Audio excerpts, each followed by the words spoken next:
Hello and welcome to La Rosa Reads. I'm Denise La Rosa, and today I am going to answer my question for myself. Is Colleen Hoover worth the hype? Let's talk books.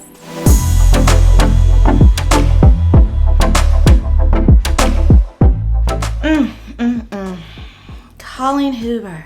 Colleen Hoover. Colleen Hoover. She is everywhere. The books, the woman, the myth, the legend. I see her on BookTube. I see her on Bookstagram. I see her in the bookstores. Like, at first I was seeing her at Barnes & Noble, which I'm like, okay, corporate, I get it. But she's even taken over independent bookstores, and I'm not quite sure how I feel about that. However, I have to say, the book nerd in me was curious. It wasn't even a case of FOMO. I wanted to know, is this woman and her collection of books worth the hype? Well, I asked all of you to share with me which Colleen Hoover book should be my first one. The one that crept to the top was Verity, yet it made me nervous because there was a broad spectrum of opinions about Verity. People either loved it or hated it. At the school where I work, I love people, so oftentimes we learn a lot about each other, my colleagues and I, and they know that I'm a book lover.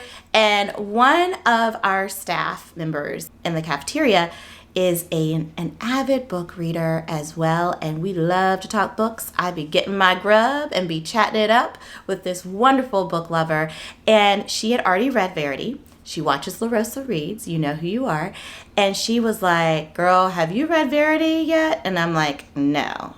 And now I can say I have. So let's dive into this book and the author. I'm going to share with you the synopsis. I'm going to share with you whether or not I enjoyed the book, and I'm going to really answer for myself. These opinions are all my own because it's my channel. I'm going to answer for myself if I think Colleen Hoover is worth the hype. Now, these opinions are my own, and I'm entitled to them.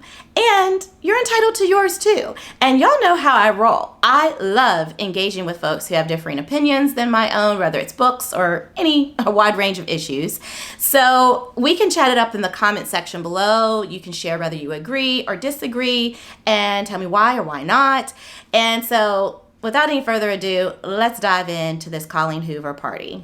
Verity, y'all. Okay, so Verity is a woman who is a wife, a mother of 3 children, and an infamous author. She has started this book series that has taken off. She is widely known. She's kind of like a Colleen Hoover in many ways.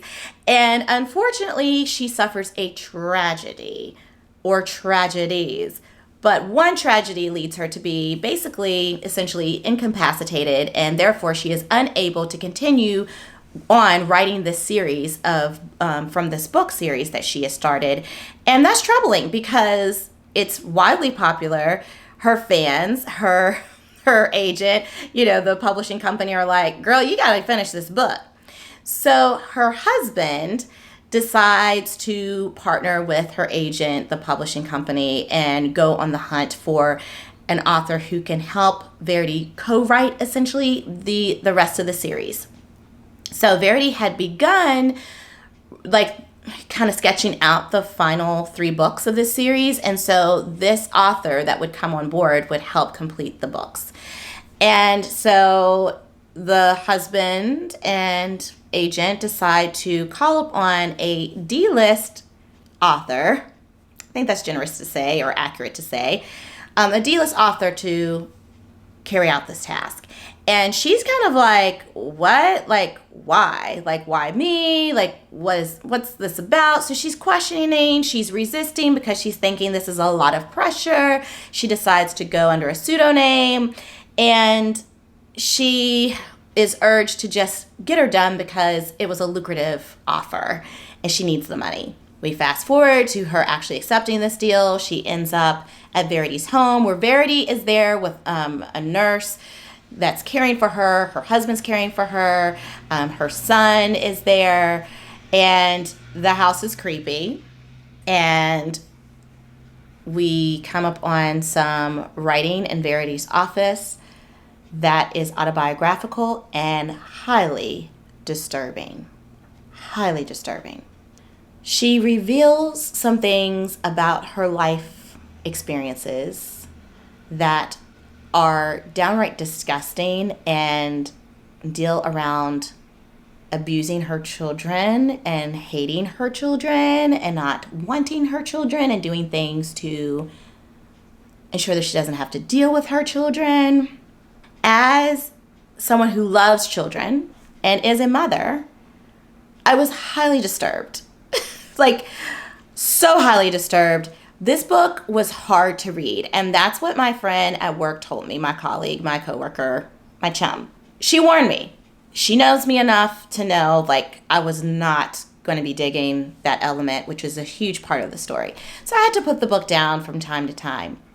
Then there's a love situation.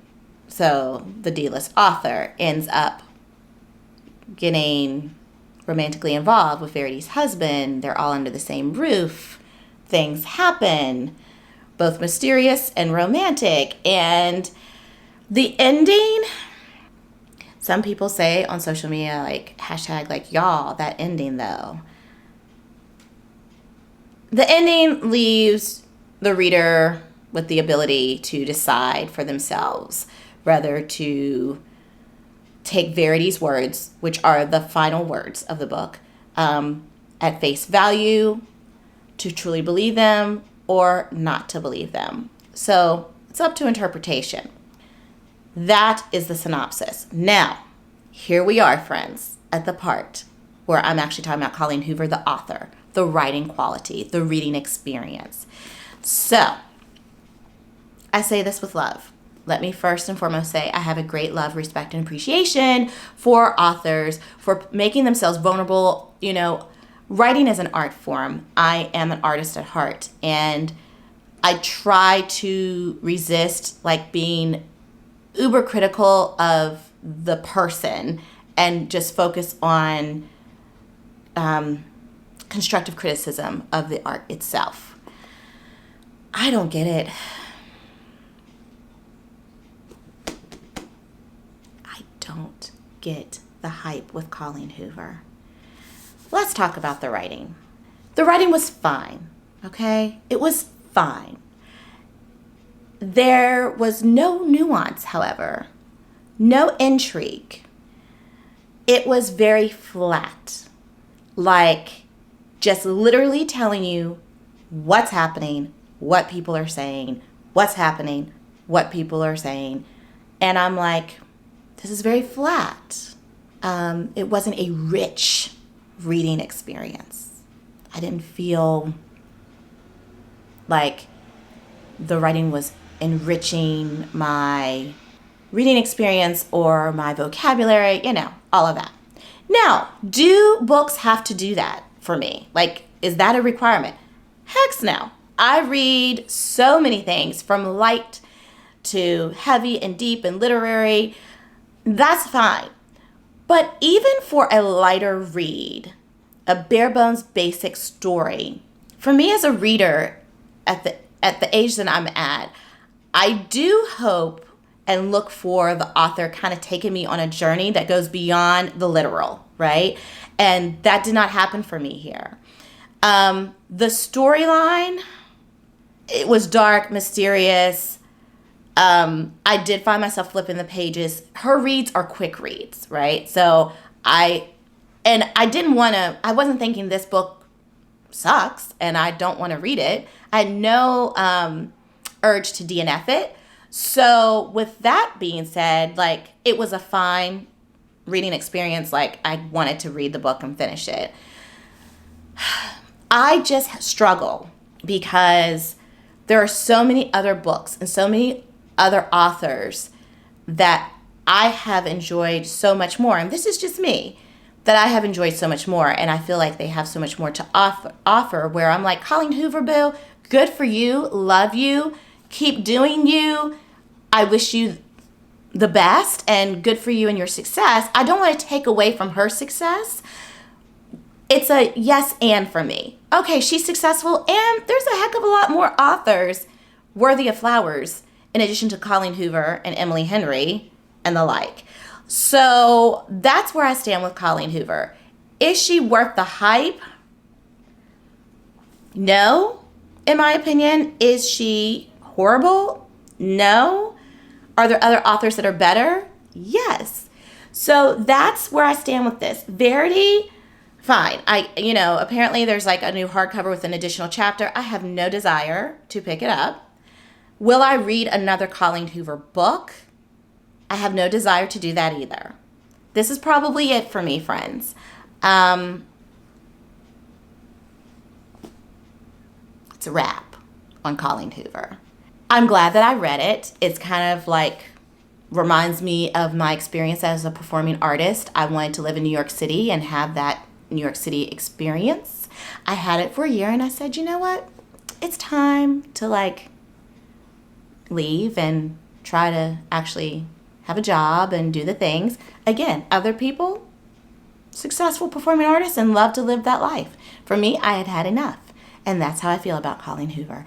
I have had enough. If you love her, I love you. Good for you. I'm glad you found your person. Because for me, it's not about what I feel about the author. I just want people to read and enjoy reading. So if Colleen Hoover has brought people to reading and to loving reading, I am so happy for that. So good for her. Good for you. Not my jam. Could be yours. So, do you like Colleen Hoover? Have you read any of her books? Are you thinking, La Rosa, get your act together, get your life right, and get on the Colleen Hoover train now? Let me know by hopping over to the comments below. And also, stick around and check out more of my videos, like my other review of a Worth the Hype video. We need to keep it going here and explore these books more. So, until next time, happy reading. Bye.